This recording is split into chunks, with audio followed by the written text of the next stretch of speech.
يعلموا أن الله يعلم سرهم ونجواهم وأن الله علام الغيوب.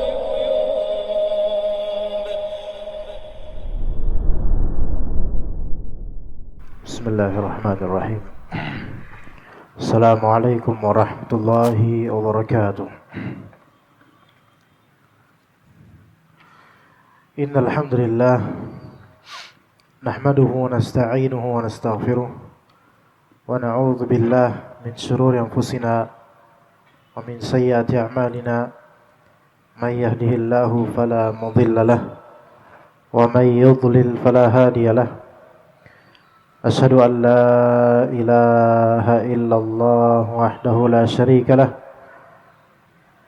وأشهد أن محمدا عبده ورسوله لا نبي بعده.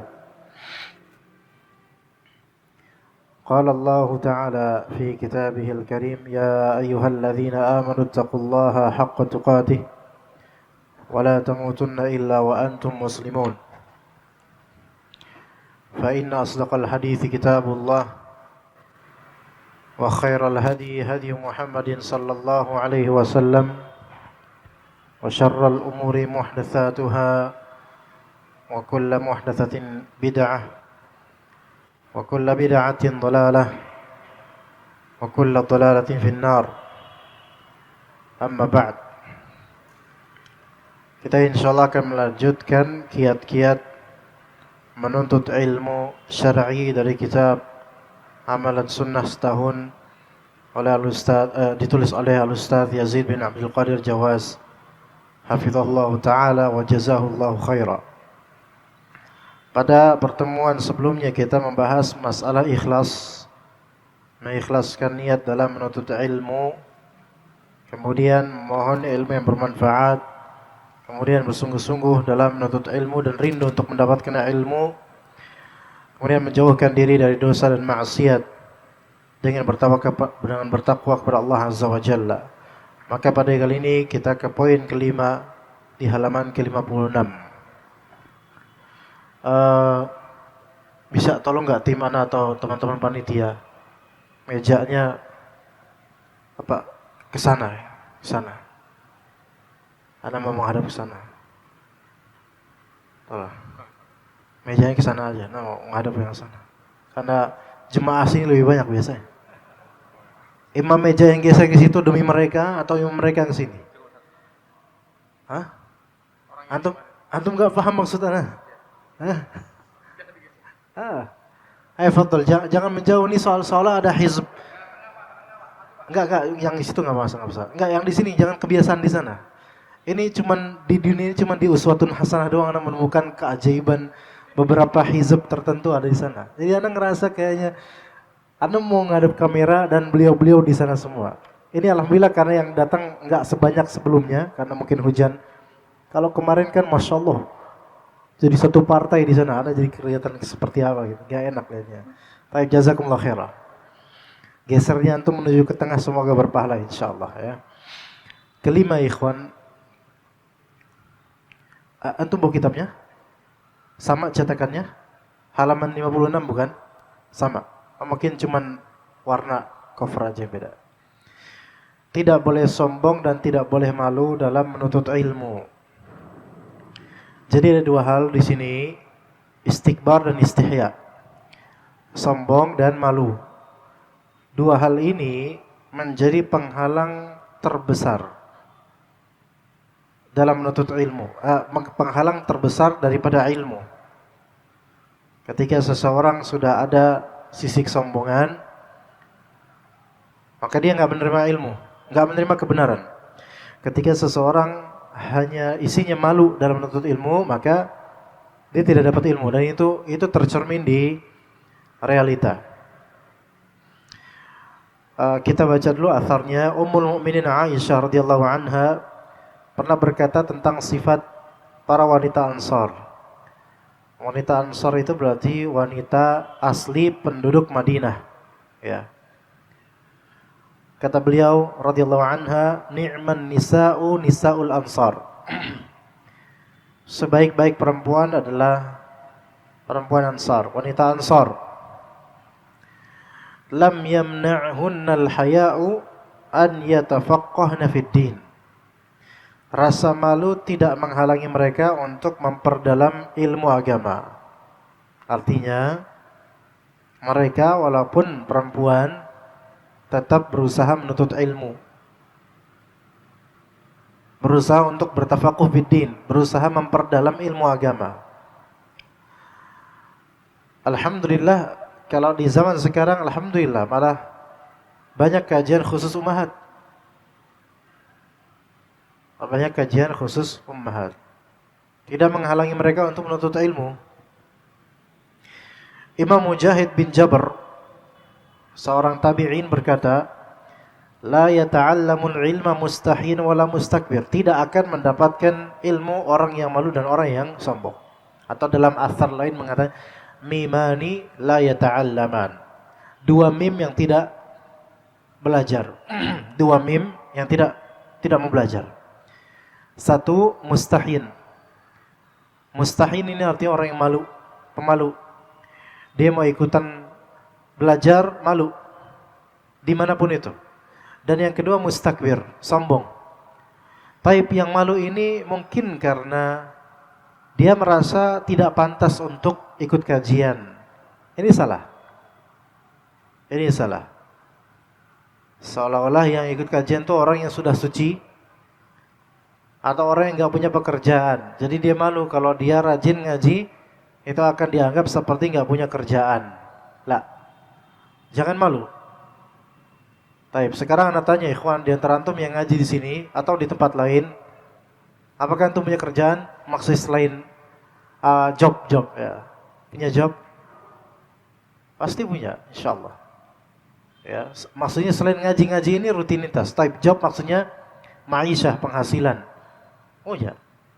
Bahkan anak sendiri juga punya penghasilan, berdagang. Kita sama, insyaallah.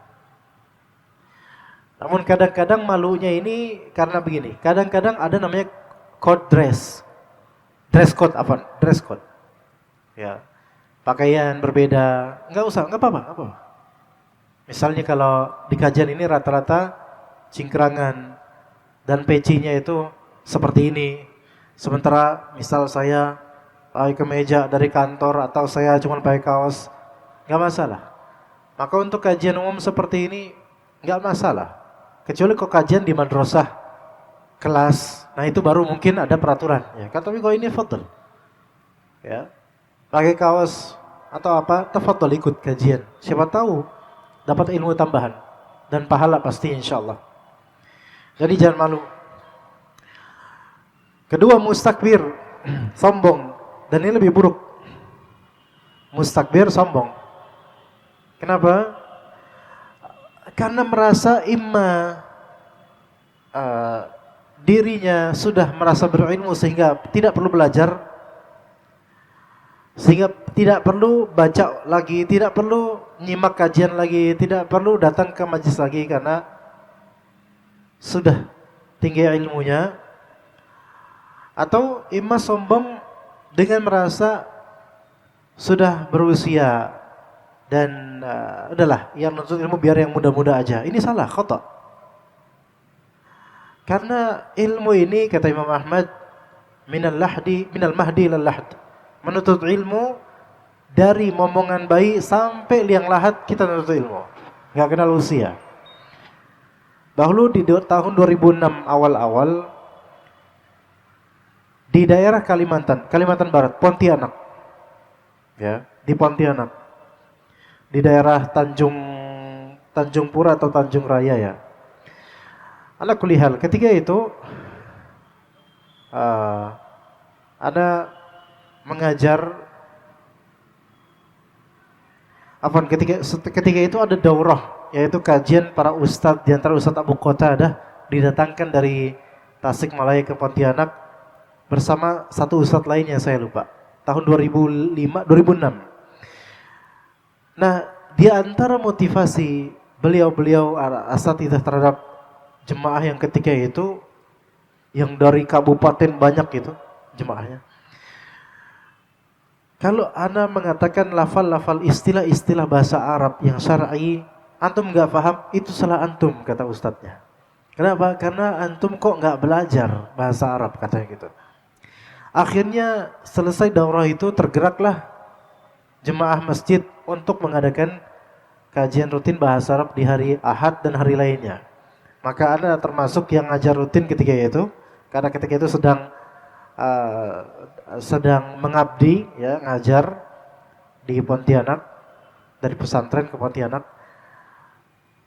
Ana diamanahkan untuk mengajar ilmu saraf. Baik, ana ajarkan ilmu saraf minggu malam ba'dal maghrib dan ba'da isya. Maka ana ajarkan jemaah ikhwan semua. Mungkin adalah 20 sampai 30 sekitar itu. Dan itu udah Masya Allah. Itu mungkin di Pontianak, semenjak Pontianak ada ya, Pontianak ya. Itu mungkin ya kajian pertama sorof di daerah itu. Belum pernah ada. Ya.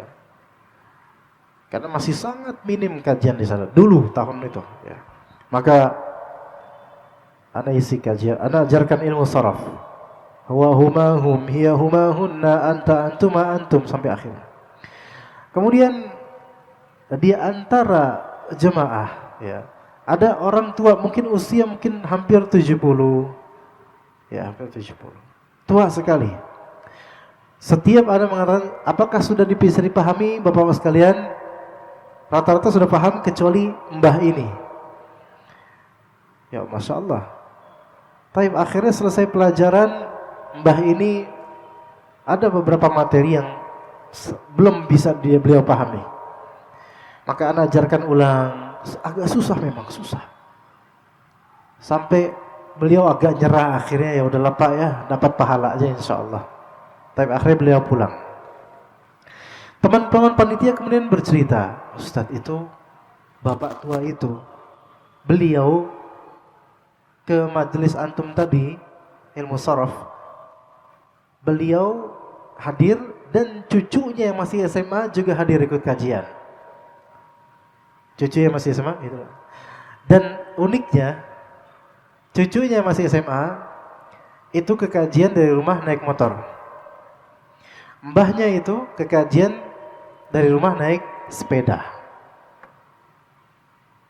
Ditawarin sama cucunya naik motor, nggak mau pakai sepeda. Lihat ada seperti itu. Saking punyanya roghbah dan keinginan untuk menuntut ilmu. Iya. Jadi alhamdulillah jazakumullah khairan yang berkenan untuk hadir di keadaan Masya Allah seperti ini, ikhwan. Sungguh tadi tengah jalan itu ana sampai punya pikiran apa balik lagi aja ya, karena luar biasa hujannya. Iya. Tapi ana teringat teman-teman di sini, enggak jangan. Ana teringat teman-teman yang berkelompok separtai di situ, ana. Nah, demi mereka ana insyaallah. Ya. Baik. Jadi tidak akan mendapatkan ilmu orang yang malu dan orang yang sombong. Kemudian yang keenam, mendengarkan baik-baik pelajaran yang disampaikan Ustadz, Syekh atau guru. Kata beliau hafizallah, seorang penuntut ilmu syar'i harus berusaha menjadi pendengar yang baik. Mendengarkan yang baik-baik, yaitu Al-Quran dan hadis-hadis Nabi SAW, agar ia mendapatkan ilmu yang bermanfaat dan dapat mengamalkan keduanya. Allah Subhanahu wa taala berfirman di surat Az-Zumar ayat 17 dan 18, "Fabashshir 'ibadil ladzina yastami'una al-qawla fayattabi'una ahsanah, ulaika alladzina hadahumullah wa ulaika hum ulul albab." Maka basyir, berikanlah kabar gembira kepada hamba-hambaku yaitu yang mereka mendengar perkataan lalu mengikuti apa yang paling baik di antara perkataan-perkataan yang didengar. Mereka itulah orang-orang yang diberi petunjuk oleh Allah dan mereka lah orang-orang yang mempunyai akal sehat. Jadi penuntut ilmu itu punya keharusan husnul istima', bagus dalam menyimak. Tidak repot sendiri di kajian, tidak main sendiri di kajian, atau tidak mengganggu temannya di kajian dengan mengajak ngobrol temannya. Karena temannya sebenarnya belum tentu mau diajak ngobrol. Ya, lebih sering ini dua model orang. Satu, ummahat. Ummahat itu banyak yang kadang-kadang ya, seringkali atau kadang-kadang ngajak ngobrol teman di sampingnya sesuatu yang di luar kajian. Teman di sampingnya mau tidak melayani, gak enakan. Akhirnya ngobrol lah mereka, mengganggu samping-sampingnya. Dan yang kedua adalah beberapa dari bapak-bapak yang sudah berusia itu kadang-kadang ngajak ngobrol bapak-bapak lainnya. Ini sebenarnya tidak beradab, ya, tidak beradab dalam majelis. Ngobrol boleh tapi tidak di majelis. Ataupun kalau ngobrol jangan sampai mengganggu stabilitas majelis ta'lim gitu. Jadi mendengarkan baik-baik, husnul istima' itu suatu keharusan bagi penuntut ilmu. Jadi mereka yastami'unal qawla, mendengarkan perkataan. Syekh Abdurrahman bin Nasir As-Sa'di rahimahullah berkata, yaitu perkataan yang paling baik secara mutlak, maksudnya firman Allah dan sabda Rasulnya, ketika diperdengarkan padanya Al-Quran, maka pada hakikatnya wajib baginya untuk diam. Makanya ketika nomor 7 dikatakan oleh beliau, diam ketika pelajaran disampaikan. Allah Subhanahu wa taala berfirman, "Wa idza quri'al Qur'anu fastami'u lahu wa ansitu la'allakum turhamun." Dan apabila dibacakan Al-Qur'an maka dengarkanlah dan diamlah agar kalian mendapatkan rahmat. Di sini lihat, wa idza quri'al Qur'an, jika dibacakan Al-Qur'an, maksudnya ada yang membaca Al-Qur'an dan dia mendengarnya.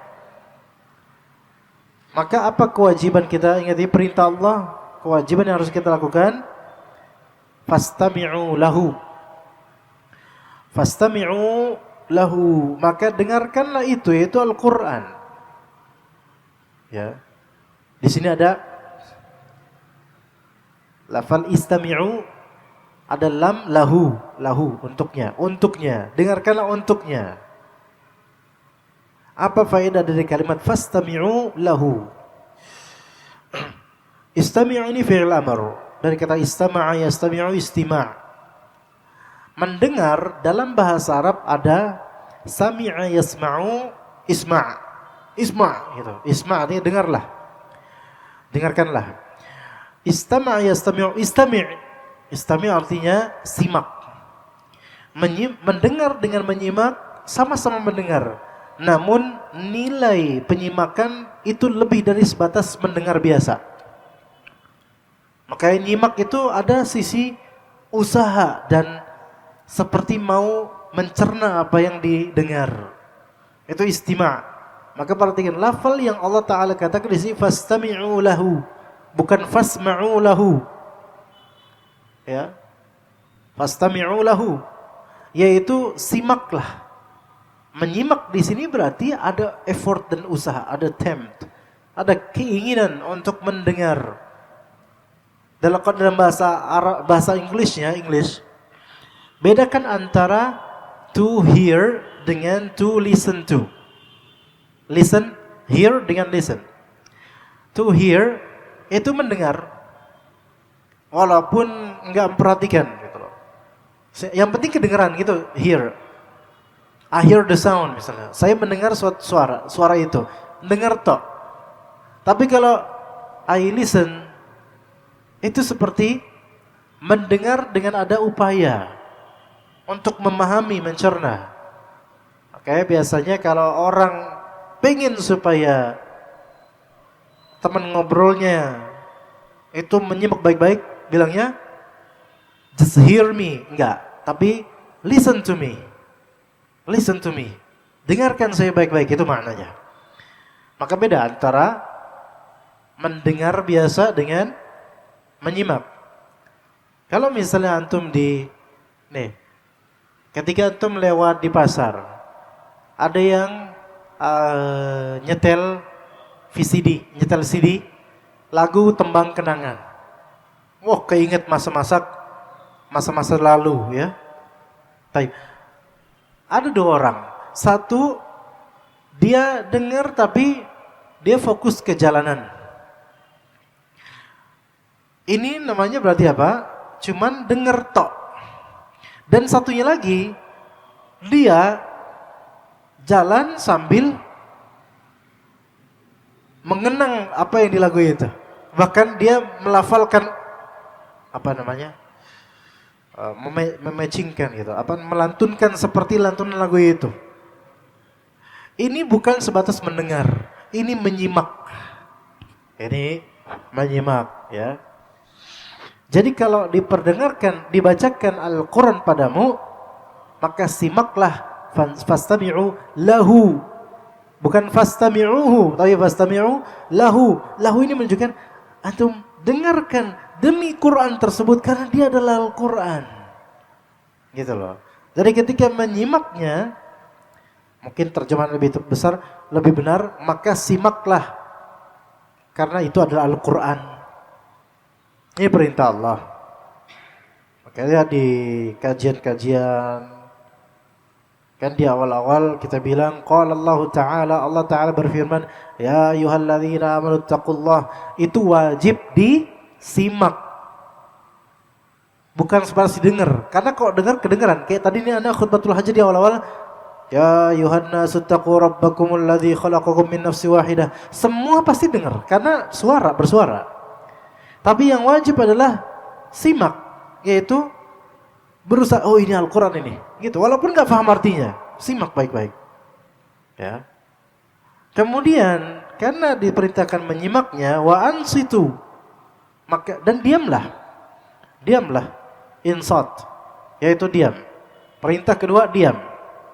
Karena seseorang kalau nggak diam, maksudnya insat itu diam di mulut, bukan. Kalau diam di sekalian di keumuman anggota tubuh namanya sukut, ya diam. Tapi insat itu diam, nggak bersuara mulutnya.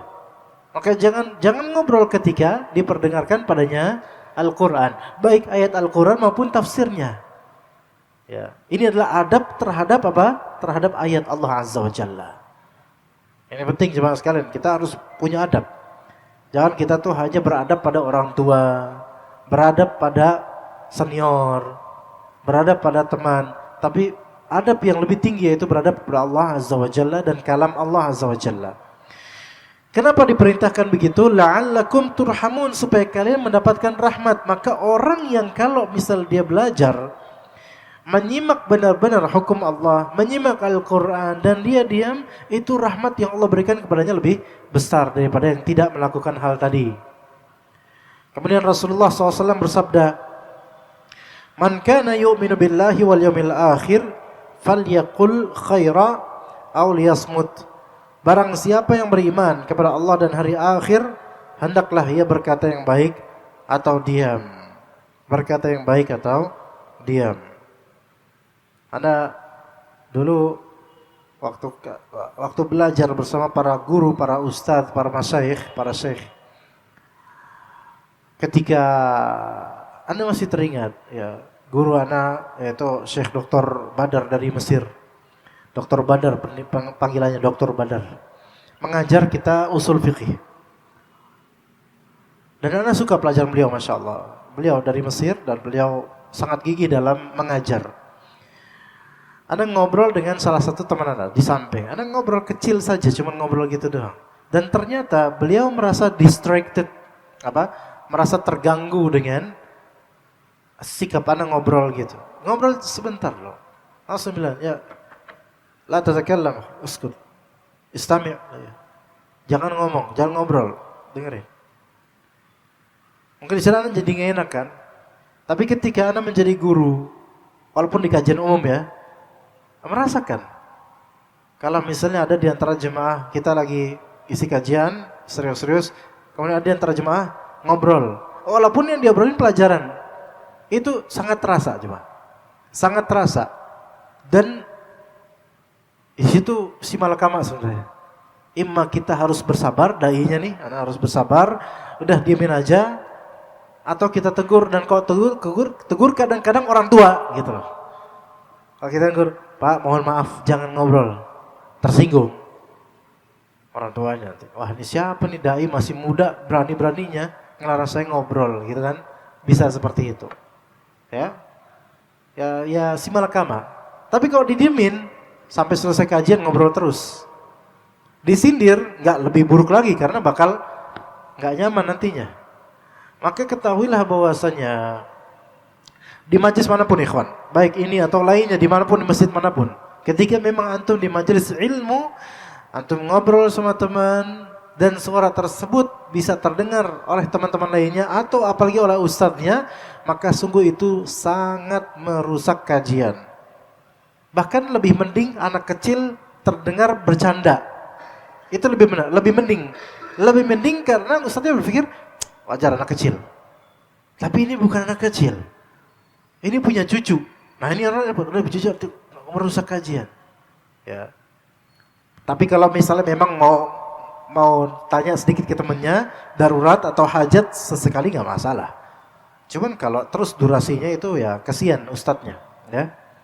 Imam An-Nawawi menjelaskan tentang adab penuntut ilmu syar'i ketika menghadiri majelis ilmu. Ya, kata beliau, seorang murid tidak boleh mengangkat suara tanpa keperluan. Nggak boleh seorang murid mengangkat suara tanpa hajat. Ya. Karena itu akan mengganggu itu. Tidak boleh tertawa bahkan.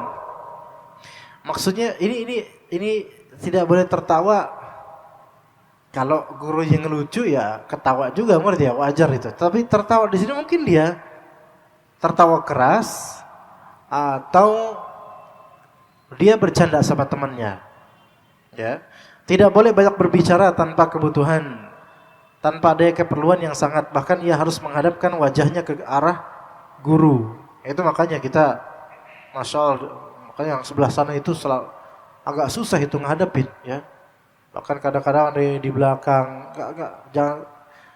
Sebenarnya tidak layak. Kalau memang berguru itu tidak layak seperti itu. Ada beberapa majelis ta'lim yang sebagian dari hadirin itu ada di belakang. Ini sebenarnya kurang tepat. Kecuali kalau semua tempat udah penuh, tapi ini enggak, di belakang. Ustadznya, gurunya ini di belakang. Ini sebenarnya yang di belakang ini mungkin pejabat-pejabat pesantren atau orang-orang besar, tapi tetap mereka ini enggak menuntut ilmu.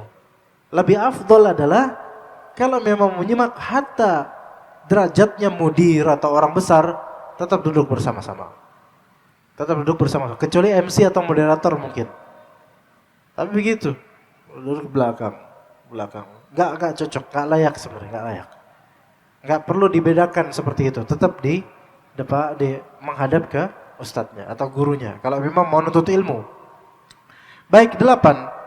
Berusaha memahami ilmu syar'i yang disampaikan. Berusahalah kita memahami. Rasulullah SAW menganjurkan supaya memohon pada Allah Ta'ala supaya difahamkan atas ilmu agama. Misalnya dengan berdoa, Allahumma faqihni fid din. Ya Allah, berikanlah pemahaman kepadaku dalam agama Islam. Orang yang diberikan pemahaman yang dalam tentang agama, benar dalam berkata dan berbuat menurut petunjuk Nabi, maka ia telah diberikan kebaikan yang banyak. Maka teman-teman sekalian, ikhwan dan akhwat, kalau misalnya di antara kita, alhamdulillah, Allah mudahkan untuk menuntut ilmu, Allah berikan kita pemahaman yang benar tentang akidah, tentang sunnah Nabi, kemudian perkataan kita berusaha kita jaga, dan kalau kita salat sesuai dengan sunnah Nabi, itu udah kebaikan yang sangat banyak. Sekarang kalau kita lihat, ada di antara saudara kita yang kalau berkata tidak sesuai dengan ilmu sama sekali, sembarangan dalam berkata, tapi yang dia omongin agama, cuma berdasarkan menurut saya saja, enggak dengan dalil. Itu kesian. Dia memiliki kebaikan yang sedikit atau bahkan tidak ada baik-baiknya. Juga orang yang melakukan ibadah tapi tidak sesuai dengan petunjuk Nabi, kesian, sebenarnya kesian. Dan orang-orang yang berbuat syirik, itu mereka kesian sebenarnya. Orang-orang yang layak dikasihani, miskin mereka. Karena kerap kali kita lihat orang-orang yang berbuat syirik itu, atau yang percaya dengan khurafat dan percaya dengan pengakuan-pengakuan jin, itu mereka mengkhianati logika mereka kadang-kadang. Di antara contoh, masalah indigo misalnya. Sebagian dari orang menganggap indigo itu gift, pemberian, keanugerah, karunia, fadilah, dan kelebihan. Masya Allah, kelebihan dari mana? Itu kekurangan, kecacatan, penyakit, dan talbis iblis. Bahkan sampai ada seseorang yang menceritakan, perempuan menceritakan, dia punya teman. Temannya itu jin. Tepatnya setan dari kalangan jin. Pertama dia punya teman seonggok kuntilanak. Temannya kuntilanak. Lupa saya namanya. Ya. Fulanah namanya. Berteman dan percaya gitu loh. Maksudnya di sini dia percaya dengan bisikan-bisikan kuntilanak itu. Tak lama kapan tahu gitu, kemudian dia berteman dengan setan dari kalangan jin lainnya, sebuntel pocong. Bahkan sampai dia tahu namanya pocong itu. Namanya Aryo. Afwan kalau ada kesamaan nama di sini afwan ya. Aryo namanya. Iya. Dan kemudian pocong itu mengisahkan padanya melalui bisikan bahwa dirinya dahulu adalah manusia yang mati karena menjadi tumbal pesugihan oleh ayahnya sendiri. Dan seterusnya dari kisah-kisah yang dipercaya oleh dia. Akhirnya menjadi teman. Teman ngobrol kadang-kadang ajaib. Dan itu kejadian ini terjadi hak. Namun kita tentu tidak boleh percaya pada si Aryo dan si siapa itu sih kuntinya itu ya. Iya, nggak boleh. Lihat orang mengkhianati akalnya. Bagaimana mungkin dia percaya dengan setan-setan itu gitulah. Sampai detail menceritakan masa lalunya, bahkan sekarang menjadi buku. Jadi buku ya. Dan dipopulerkan oleh salah satu YouTuber ternama. Ini nih kalam ini happening jemaah. Ini terjadi di masa modern oleh YouTuber yang bahasa blok M, bahasa Jaksel, yang which is itu, ya kan? Kemudian percaya seperti ini, jadi buku dipopulerkan. Jadi buku, dan buku itu adalah kompilasi ceritanya si Aryo dan masa lalunya ketika masih menjadi manusia. Ini yang terjadi. Kasihan gak? Jangan-jangan nanti penasaran beli buku ya, tanya Ustaz bukunya apa Ustaz? Berapa harganya? Kasihan kan? Kasihan. Itu kalau orang percaya dengan hal seperti itu, kemudian kita lihat ya Allah kasihan, semoga Allah memberikan hidayah. Tapi di zaman modern seperti ini, ternyata orang yang berpikiran logis pun kadang-kadang terkhianati dengan percaya dengan hal-hal seperti ini. Dengan mereka, dengan bisikan syaitan. Allah Ta'ala berfirman, yu'til hikmata man yasha, wa man yu'tal hikmata faqad utiya khairan katsira. Wa ma yadhakkaru illa ulul albab. Allah memberikan hikmah kepada siapa yang Dia kehendaki. Barang siapa diberi hikmah, sesungguhnya dia telah diberi kebaikan yang banyak. Dan tidaklah ada yang senantiasa mengingat kecuali orang-orang yang memiliki akal. Jadi al-hikmah itu apa? Sebagian ulama mengatakan al-hikmah di sini adalah Al-Qur'an. Sebagian menganggap al-hikmah adalah as-sunnah. Dan yang lebih tepat adalah al-hikmah, yaitu ilmu Al-Quran dan as-sunnah. Jadi Allah memberikan hidayah, ketepatan sesuai Al-Quran dan as-sunnah itu kepada siapa yang Allah kehendaki. Kalau anda sekarang merasa bahwasanya Allah memberi anda hidayah dengan ilmu syar'i, maka semoga memang anda masuk di sini sesuai kehendak Allah. Jadi bukan sesuai dengan kehendak kita. Artinya, kita pengen ibu ayah kita itu dapat hidayah. Sebagaimana Rasulullah SAW pengen Abu Thalib masuk Islam. Tetapi Abu Thalib tidak masuk Islam. Padahal Abu Thalib tahu, mengakui bahwasanya Islam itu benar, agama Muhammad itu yang benar. Tapi menjelang kematiannya malah memilih agama jahiliyah, agama nenek moyang. Maka kata Allah Azza wa Jalla, innaka la tahdi man ahbabta, walakinna Allah yahdi man yasha. Sesungguhnya engkau tidak bisa memberi hidayah taufik kepada orang yang engkau inginkan, engkau cintai. Jadi kecintaan kita terhadap seseorang tidak melazimkan kita mampu memberinya hidayah. Artinya kita jangan merasa hanya karena kita cinta kita bisa mempengaruhi seseorang menuju kebaikan. Belum tentu. Artinya lainnya semua itu hanya Allah yang bisa memberinya. Hidayah, taufik maksudnya. Kalau hidayah menyampaikan, mengajarkan, insya Allah kita bisa. Tapi sampai ngena ke hati dia dan dia kemudian ikutan, itu Allah yang berkehendak. Dan siapa yang Allah berikan hikmah, dia telah diberikan kebaikan yang banyak. Ya. 9. Menghafalkan ilmu syar'i yang disampaikan atau menyimpannya, disimpan dan dihafalkan.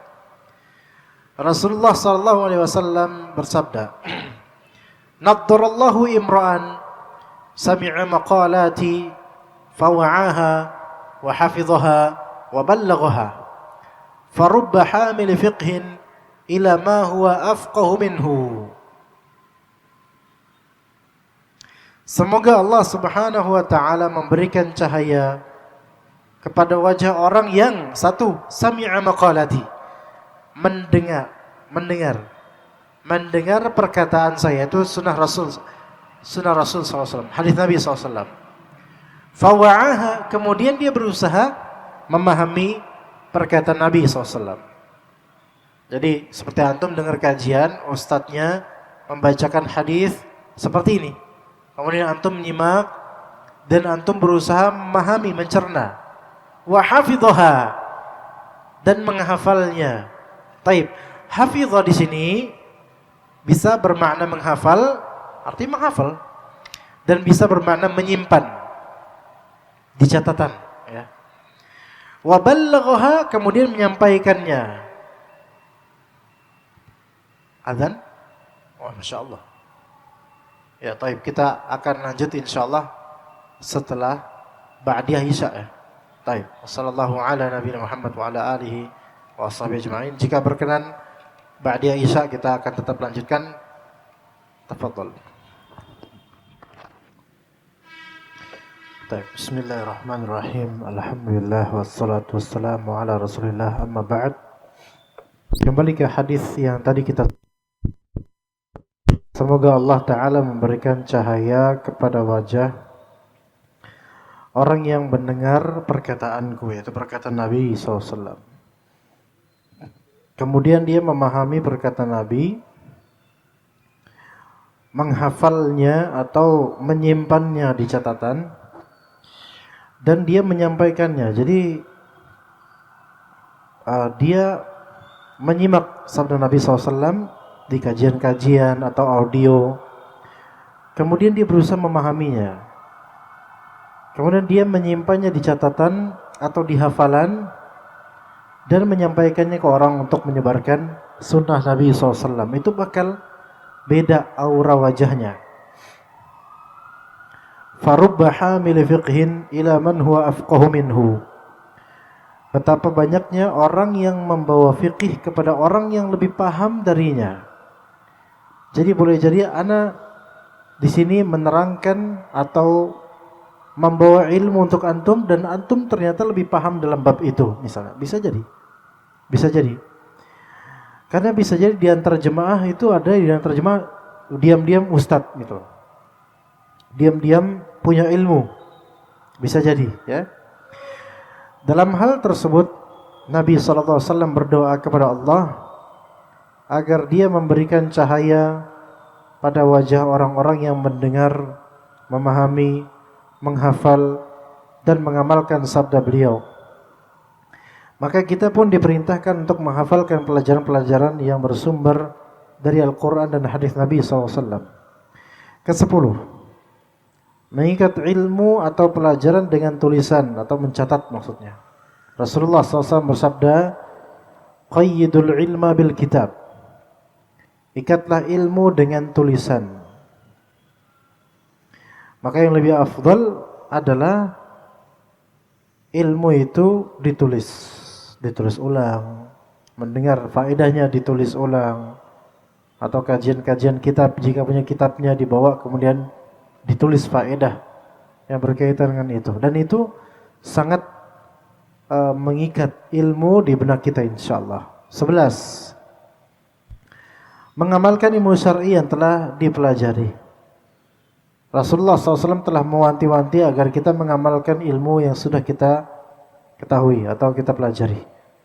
Sebagaimana sabda beliau sallallahu alaihi wasallam, "Mathalul 'alimil ladzi yu'allimu an-nasa al-khaira wa yansa nafsahu kamathalis siraji yudhi'u lin-nasi wa yuhriqu nafsah." Perumpamaan seorang alim yang mengajarkan kebaikan kepada manusia, kemudian ia melupakan dirinya atau tidak mengamalkan ilmunya, adalah seperti lampu atau lilin yang menerangi manusia namun membakar dirinya sendiri. Jadi dia ajarkan kebaikan ke orang-orang, ngajar, kajian, isi kajian, tapi dia lupa dirinya. Artinya dia isi kajian itu hanya untuk prestige, hanya supaya dianggap, atau supaya dapat dunia dari itu, popularitas, uang, keterkenalan, atau kecintaan orang padanya itu yang dicari. Ini sama dengan orang ngajar tapi dia lupa dirinya, bahwa dirinya itu harus lebih nomor pertama untuk mengamalkan apa yang diajarkan. Jadi yang seperti ini malah justru seperti lilin, orang-orang mendapatkan cahaya darinya, sinar darinya, tapi dia sendiri terbakar dengan panas sinarnya. Ibnu Mas'ud radhiyallahu anhu berkata, belajarlah kalian. Apabila kalian telah mengetahuinya, maka amalkanlah.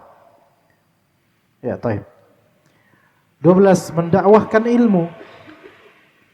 Rasulullah SAW bersabda, "Man da'a ila huda, kana lahu minal ajri mithlu ujuri man tabi'ahu, la yanqusu dzalika min ujurihim syai'a." Barang siapa mengajak manusia kepada petunjuk, maka baginya pahala seperti pahala orang yang mengikutinya, tanpa mengurangi pahala mereka sedikit pun. Dan juga sabda Nabi setelahnya yang serupa, "Man dalla ala khairin falahu mithlu ajri fa'ilih." Barang siapa yang menunjukkan manusia kepada kebaikan, maka dia memperoleh pahala seperti pahala orang yang melakukannya.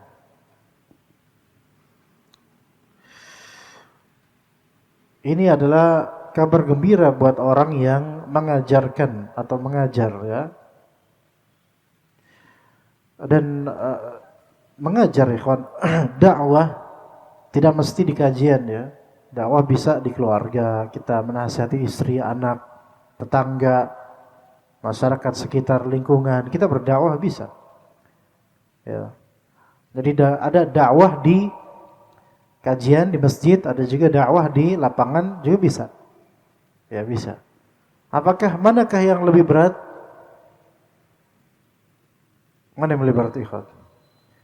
Enggak bisa dikatakan dakwah di masjid lebih berat, enggak bisa dikatakan dakwah di lapangan lebih berat. Enggak bisa dimutlakkan, melainkan itu kontekstual. Kontekstual. Ya. Sekarang kalau antum misal dengan istri di rumah antum seberapa jauh? Misal apa yang antum dapatkan di sini, antum ajarkan 5 menit atau 10 menit ke istri di rumah, berdua di kamar ngobrol, antum ajarkan Rasulullah bersabda begini. Selesai 10 menit. Ya, habis itu bisa tidur atau apa bisa. Coba bandingkan dengan misalnya, ikhwan, anda tadi ngelihat bagaimana jalan pulang anak ini. Masya Allah. Kalau antum lihat sekarang, Jakarta lihat. Merah. Kayak dikerok. Ya. Masya Allah. Semoga Allah Ta'ala sampaikan anak ke rumah, ya. Karena luar biasa ini jalan. Masya Allah. Ya. Tapi jalan tolnya mudah-mudahan jalan biasanya nggak separah itu. Kalau dikatakan bahwasanya ngajar di masjid gampang, ya. Ada beberapa hal misalnya perjalanan dan tantangan lainnya yang belum tentu kita yang orang dekat bisa melakukannya. Kalau dibilang dakwah di masyarakat lebih gampang, itu juga tidak benar. Karena kadangkala penentangan masyarakat langsung bisa ada, membuat kita sakit hati bisa. Mungkin dari segi keletihan perjalanan nggak seberapa, ya jalan kaki pun bisa. Tetapi mungkin ancaman, ghibahnya mereka, fitnahnya mereka dan seterusnya itu juga berat. Maka manakah yang lebih berat dakwah itu? Dakwah itu semakin berat atau semakin banyak tantangan, maka semakin banyak pahala. Jadi jangan katakan mana yang lebih berat. Tidak ada yang lebih berat. Semuanya berat. Semakin berat, maka itu berarti semakin besar pahalanya. Insya Allah kalau disabarin. Nabi Musa alaihissalam itu nama Nabi yang paling banyak disebut dalam Al-Quran. Dan Rasulullah SAW mengatakan rahmat Allah Azza wa Jalla kepada Nabi Musa alaihissalam yang begitu bersabar. Begitu bersabar. Tapi sabarnya Nabi Musa dalam konteks apa? Banyak konteksnya. Bersabar menghadapi penguasa ketika itu, yaitu Fir'aun. Dan Fir'aun beberapa kali mengejarnya untuk membunuhnya. Ya, itu penguasanya. Ya, dari sektor atas, dari sektor yang bawah yaitu kaumnya sendiri itu juga ngeselin.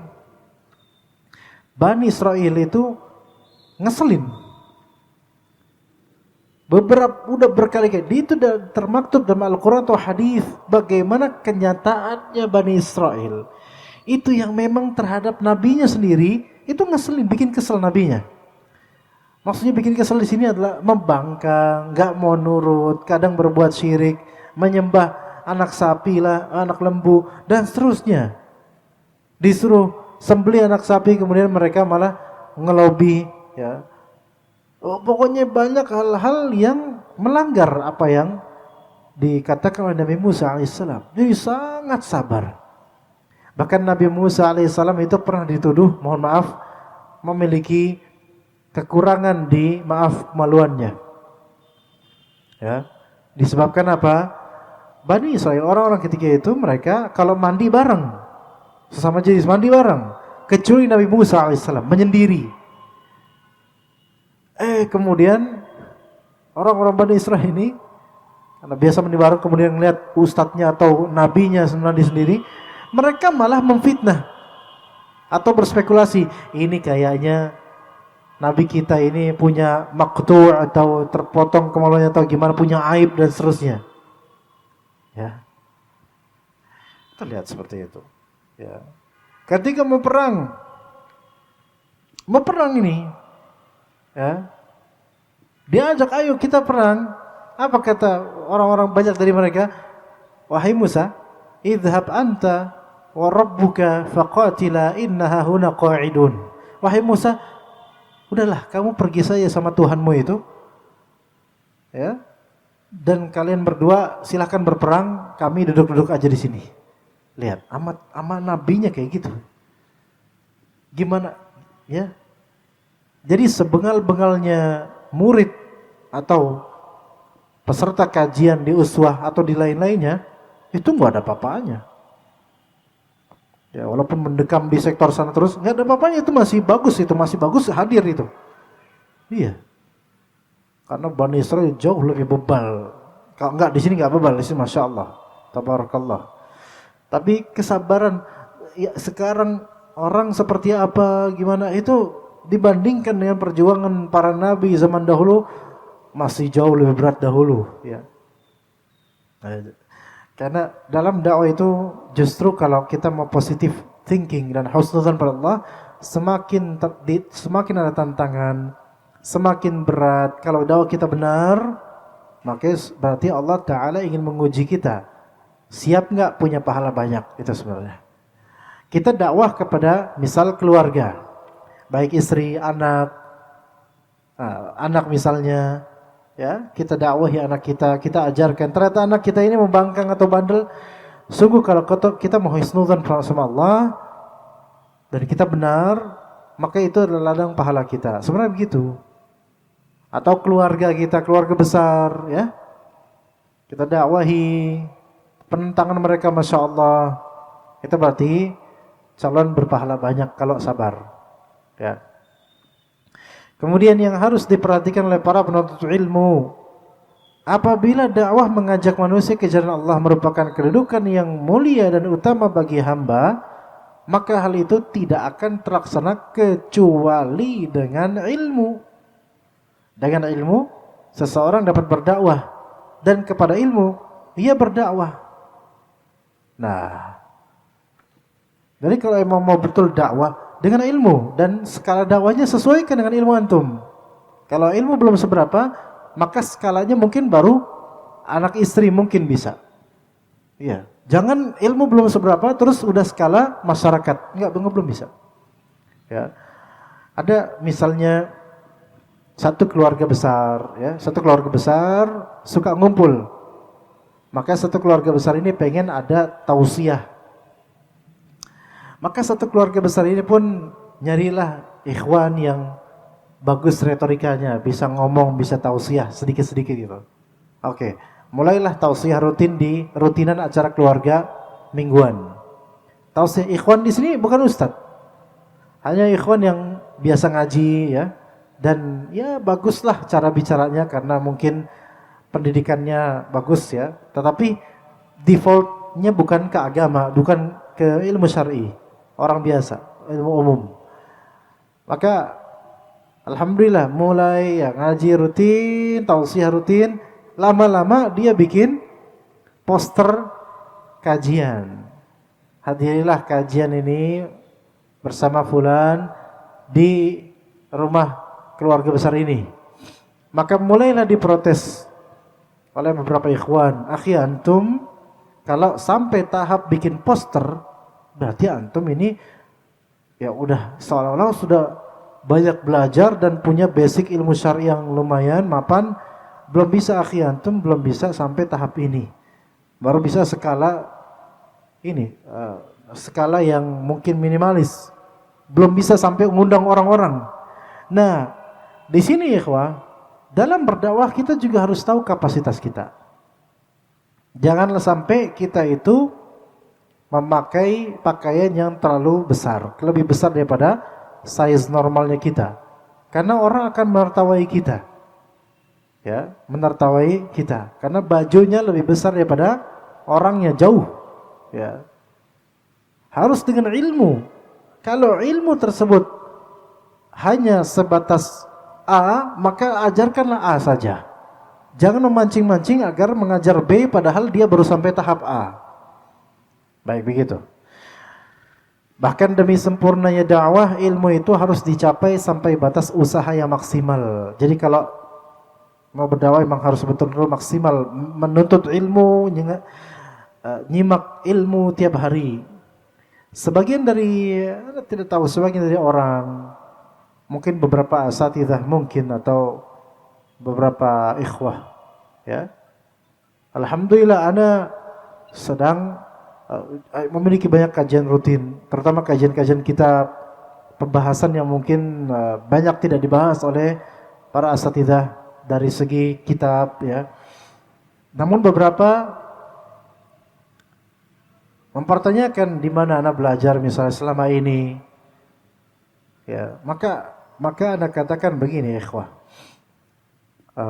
ini mungkin statement ini untuk siapa yang bertanya, ya, bahwasanya anak pribadi menyimak kajian para masyayikh Ahlussunnah wal Jamaah terutama dari Saudi. Dan anak lulus Libya, kemudian anak mencari siapapun asatidzah yang rutin, terutama bergelar doktor, yang rutin, ayo mau ajarkan kami yang LC ilmu yang sesuai dengan kedoktorannya. Artinya begini, banyak dari lulusan baik MA, doktor yang semestinya Masya Allah. Dan memang Masya Allah. Tidak membuka atau tidak mengajarkan adik-adiknya seperti kami kajian-kajian yang lebih mendalam. Karena banyak yang mungkin sibuk dengan proyek bikin pesantren, proyek kampus, tabligh akbar, lebih porsinya ke awam dan juga ini. Dan kami sebenarnya sangat merindukan. Dan alhamdulillah Ustadz Firanda hafizahullah, beliau kadang memberikan taujih atau memiliki pengajaran taksil ala ilm yang baik. Karena beliau Masya Allah fokus di ta'lim Ustadz Firanda, Masya Allah. Tapi yang terjadi sekarang kalau kita bandingkan dengan para masyayikh di Saudi Arabia, mereka dengan keilmuannya berbicara dan enggak banyak terfokus pada proyek-proyek yayasan, bisnis dan seterusnya. Maka bisa fokus ke ilmu dan mengadakan kajian-kajian yang Masya Allah, yang rutin, durus ilmiah, kitab. Ketika itu tidak ditemukan, atau tidak banyak ditemukan di Indonesia, maka ana pun menyimak kajian para masyayikh setiap hari. Memang tidak sampai formal, tidak. Karena kita nggak harus pakai formal. Menyimak kajian-kajian mendalam dari para ulama, baik akidah, tafsir, dan kadang-kadang hadis dan juga sebagian fikih dan usul fikih. Dan ternyata ikhwah, dan ini bukan untuk antum contoh karena dikhawatirkan kalau penuntut ilmu pemula itu lebih banyak ke majelis ilmu langsung, ke guru majelis ilmu. Tapi ketika kita punya alat, ya, maka cukup menyimak para ulama itu sudah mendapatkan hal yang banyak. Makanya kata Al-Ustaz Abdul Hakim Abdad rahimahullah dalam salah satu sesi pertanyaan tanya jawab, bisa nggak kira-kira seorang penuntut ilmu yang sudah ada keilmuan usul dan dasar-dasarnya, pemahamannya, bisakah dia belajar sendiri? Maksud belajar sendiri, menyimak syuruhat ulama, penjelasan ulama dari kitab atau dari audio dan video dan semisalnya dari para ulama? Kata beliau, bisa, bisa. Dengan itu bisa dia berdapat banyak. Karena kalau kita mau ke Saudi langsung susah sekarang. Ikut kajian rutin di Saudi susah. Dan ikut kajian misalnya kita terbang ke Saudi untuk hadir rutin kajian Syekh Fulan selama sebulan misalnya. Menghabiskan kos biaya sekian-sekian, meninggalkan anak istri, pekerjaan, perdagangan dan seterusnya. Taib. Meninggalkan itu semua. Sementara ada live streaming. Ya. Kira-kira tetap dapat nggak yang live streaming ini untuk faedahnya? Dapat. Selagi juga tidak wajib langsung ke sana, maka ini tetap dapat, dan kewajiban-kewajiban yang di kehidupan kita normal, alhamdulillah tetap dapat, alhamdulillah. Maka kita dapat faedah dari situ, ikhwan. Begitu juga kalau antum penuntut ilmu pemula memang layak sering ke masjid, ke majelis ta'lim atau ke majelis ilmu, ya. Sahih. Mesti harus membiasakan diri, melatih dirinya. Terlebih masalah adab dan akhlak, ya. Tapi ketika memang antum tidak mampu karena mungkin pekerjaan yang begitu larut, taib, antum belajar dan tidak ditemukan di daerah antum kajian, tapi antum ikut live. Misalnya antum ada di Cianjur, live kajian-kajian di Jakarta, antum belajar benar-benar. Dapat gak ilmu kira-kira? Dapat. Itu yang penuntut ilmu pemula. Maka alhamdulillah dan mungkin boleh antum juga tiru dari segi menyimak ilmu. Anda bisa saja nyimaknya, mendengar kajian satu hari bisa 3 jam atau lebih. Satu hari bisa 3 jam atau lebih. Dan semuanya kajian-kajian kita para masyayikh, para ulama. Karena lebih bisa masuk dengan bahasa Arab. Ya begitu. Maka dakwah kita dengan ilmu. Tidak seperti, maka justru yang kita pertanyakan adalah siapapun da'i yang sudah sibuk dengan perdagangan, Sehingga kajian-kajian kualitasnya itu menurun. Sibuk dengan proyek-proyek. Bikin pesantren inilah, bikin pesantren itulah. Sibuk dulu itu. Sehingga kajiannya menurun. Kualitasnya menurun karena udah nggak pernah murojaah lagi. Nggak pernah buka kitab lagi. Buka pun paling website dan simple lah gitu aja. Website yang banyak faedah, ya udah simple untuk kajian selesai. Nggak murojaah. Yang dulu dipelajari di Madinah, yang dulu dipelajari di Libya, udah nggak pernah dibuka-buka lagi karena udah sibuk dengan proyek. Itu yang dipertanyakan. Itu yang dipertanyakan. Atau sibuk dengan tabligh akbar di mana-mana dan untuk pendalaman ilmu mulai berkurang. Ini yang dipertanyakan. Ini yang dipertanyakan ya kawan. Karena yang sahih adalah kata beliau, artinya setiap dai, mubaligh juga ustaz, wajib menuntut ilmu syar'i. Hanya saja kalau levelnya adalah misalnya ustaz ini sudah memiliki malakah ilmiah, kecukupan ilmu, menuntut ilmu syar'inya caranya tidak sama dengan orang-orang awam. Seorang ustaz atau dai yang memang alhamdulillah Allah berikan keberkahan ilmu misalnya, dia membaca satu kalimat di kitab itu tidak sama levelnya dan pemahamannya dengan orang awam biasa yang membaca satu paragraf yang sama, satu kalimat yang sama. Maka pasti levelnya beda itu. Tapi tetap wajib menuntut ilmu syar'i, harus. Bahkan harus lebih giat dibandingkan orang-orang awam.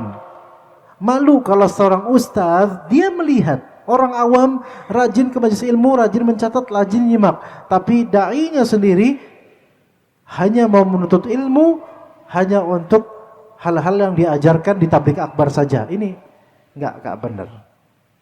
Ya, ilmu ini luas, lebih dari lautan. Usia kita tidak akan cukup untuk meraup semuanya. Ya, maka wajib dai, mubaligh, ustaz menuntut ilmu syar'i dengan cara yang terbaik untuknya, yang paling cocok untuk kehidupannya. Apabila mereka tidak belajar Al-Quran Sunnah menurut pemahaman salaf, bagaimana mereka bisa menyampaikan kebenaran pada umat?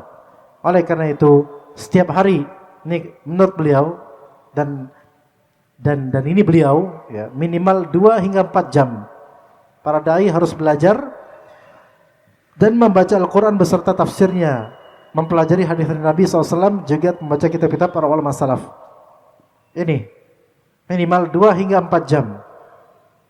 Da'i belajar, baca atau menyimak kajian-kajian. Ini menunjukkan bahwasanya kalau di daerah seperti Indonesia ini ya, tidak ada kajian berbahasa Arab, bisa dengar para masyayikh dari YouTube atau MP3 bisa.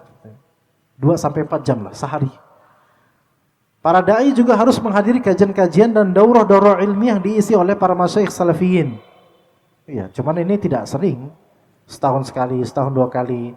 Dan kadang-kadang bertabrakan dengan kegiatan yang kita punya, kadang-kadang nggak bisa hadir gitu. Iya. Mendengarkan kaset kajian mereka, juga MP3 atau VCD mereka. Hal ini agar para dai dapat menimba ilmu yang bermanfaat, istifadah, mengambil faedah ilmu dari mereka, sehingga dapat mengamalkan ilmu dan berdakwah mengajak manusia ke jalan yang benar dan dengan cara yang benar. Dan juga ikhwah yang mungkin antum bukanlah dai, latar belakang bukan di fakultas ilmu syariah seperti Libya, maka lebih banyaklah hadir kajian-kajian para asatidzah. Iya. Dan mencatat sedikit nggak apa-apa, yang penting istiqamah. Adapun para dai, mereka punya cara sendiri yang lebih aslah, lebih baik, lebih mereka ketahui yang mana yang terbaik untuk mendidik mereka. Seperti itu ikhwas sekalian. Ya, kita cukup sampai sini insyaallah. Jazakumullah khairal jazaa. Terima kasih kehadiran antum yang sangat berharga ini.